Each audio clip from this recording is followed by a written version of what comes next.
Hi guys, Ren here and welcome to the workshop. Today I'm going back to a common topic on this channel, and that is drivetrain friction optimization.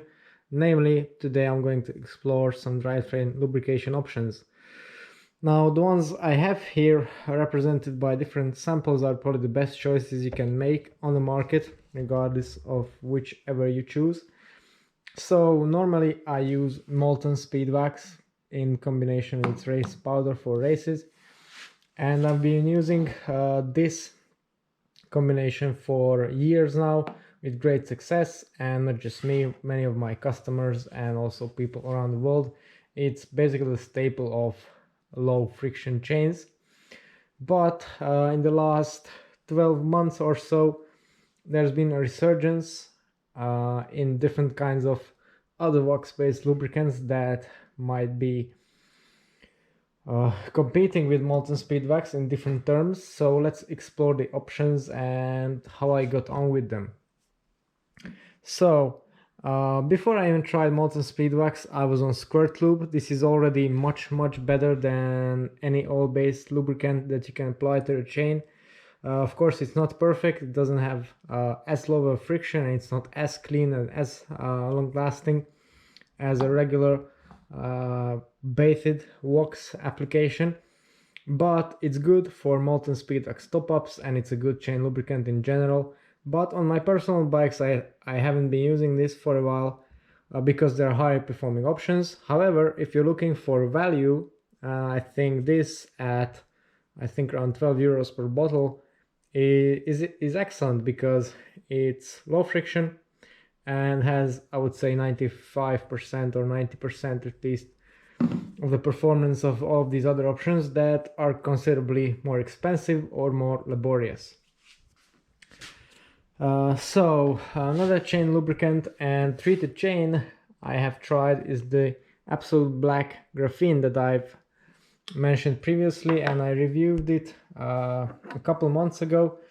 Now this one takes it up to a whole different level. The application is quite a bit different, but it also provides very high performance in terms of friction, and where it differs most from the other lubricants in this area is that it's extremely resistant to being washed out, and it's extremely long lasting. Some applications in the correct conditions can last even 2000 kilometers or even the whole length of the life of the chain. So that's just pretty extreme, and it's because graphene tends to adhere to the metal surfaces of the chain very well, or extremely well, should I say. So if riding in harsh environments like I was during the winter, then this is an excellent option. I think also for ultra endurance racing or just regular races with nasty conditions. You know, if you have a 5-hour road race in the pouring rain, then I think this one is your pick. My only problem with it really is that it gunks up a little bit over time. So if you look at it that way, it's not really that much cleaner than an oil-based lubricant. But other than that, the function and the performance is top-notch, and really it has worked for me very nicely during the winter in particular, as I said. But for the summer or for the season, I'd prefer a cleaner running chain. So I looked at another option, which is the Silca Super Secret Chain Loop.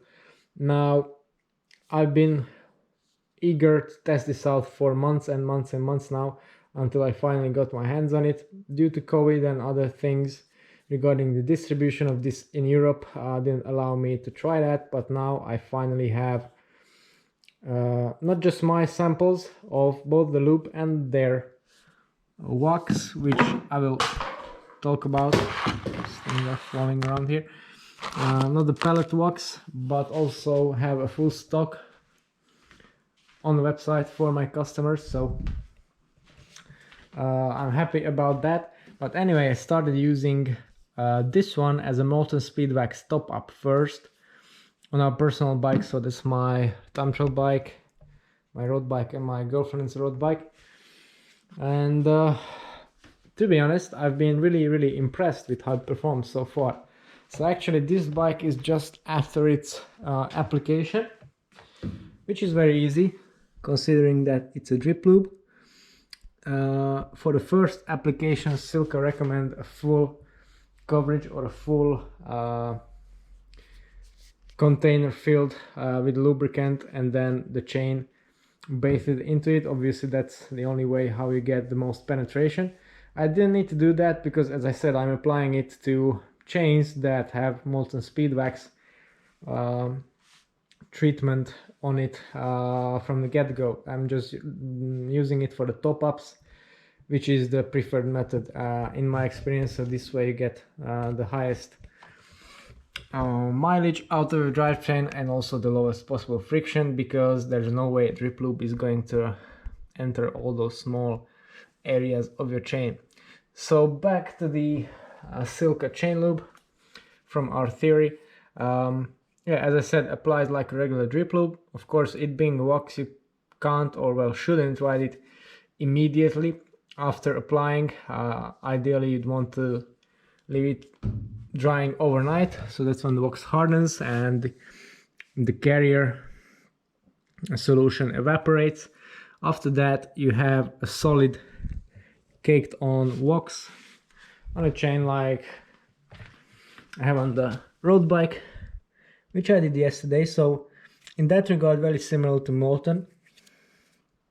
Also it's dry to the touch and completely solid, so great in the area. Much of an improvement over Squirt, for example, which gets kind of tacky. Also true for Absolute Black.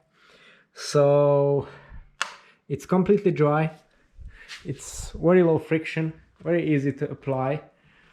Lasts, in my experience, around, I would say, 200-300 kilometers. So basically the ideal or the first most efficient period of the regular molten speed wax waxing. So basically you get the renewed performance without the hassle of undoing your chain and waxing it in a hot bath. The main reason why I started using this is a bit of a funny one.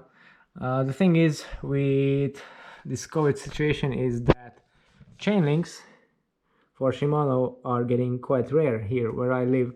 So yeah, actually this is one way of me preserving them, which is kind of a stupid reason, but anyway, it pushed me to try this lubricant, and yeah, it's pretty damn excellent.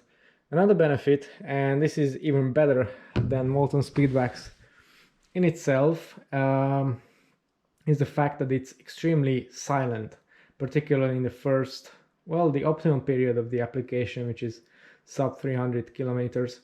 I tend to go through it quite often, so I have that nice and low friction there. As you can see, there's no contamination apart from the regular wax shavings, which wash out easily when you wash your bike. So yeah, so far so good. I love it. It's supposedly even slightly faster than molten speed wax by itself, so that's another benefit. However, for a full-on race application, what I really want to try is the super secret chain lube. Well, not the chain lube, but granulated wax in a hot bath.